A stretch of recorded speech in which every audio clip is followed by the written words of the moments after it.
మీ breakup ఏమైనా అయిందా మీకు? నాకు అట్లాంటిది ఏం కాలేదు. అంటే నేను ఒకరినే ప్రేమించాను. 2011లో ప్రేమించాను.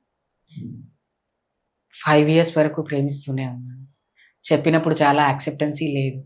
కానీ నా ప్రేమ మీద ఉన్న నమ్మకంతో చాలా ఇయర్స్ అలాగే ఉన్నాను. నన్ను ప్రేమించిన తర్వాత తను నా ప్రేమ నచ్చో, నా నిజాయితీ నచ్చో నన్ను ప్రేమించడం జరిగింది. కొట్లాడుకుంటాం కానీ బ్రేకప్ అనేది ఏది లేదు. But I'm very happy that I have him in my life and he's very loyal to me. చాలా మంది నన్ను అడిగే క్వశ్చన్, మీ కమ్యూనికేషన్ ఎలా ఉంటుంది అంటే, ఆయన ఆఫీస్లో ఉండి కూడా గంట సేపు నాతో ఫోన్ మాట్లాడతారు. కమ్యూనికేషన్ ఒకరిపైన ఒకరికి రెస్పెక్ట్ అనేది ఉండాలి, అప్పుడే మన ప్రేమ సక్సెస్ అవుతుంది.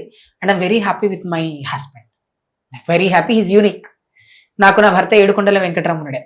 నేను అలాగే ఫీల్ అవుతాను అండ్ అంతే గౌరవంగా ఉంటాను.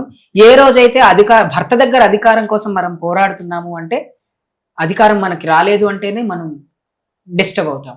ఆయన అన్ని ఇచ్చినాక పొట్లాడే అవసరం ఉంది అనుకుంటే మనం హ్యాపీగా ఉంటాం. సో నేను చాలా హ్యాపీగా ఉంటాను. My personal life is very good. నా పర్సనల్ లైఫ్ అంత స్ట్రాంగ్గా ఉంది కాబట్టి నేను సొసైటీలో ఇంత స్ట్రాంగ్గా మాట్లాడగలుగుతున్నాను. ఇఫ్ నాట్ నేను మాట్లాడలేను. He's everything for me. He's everything, అంతే.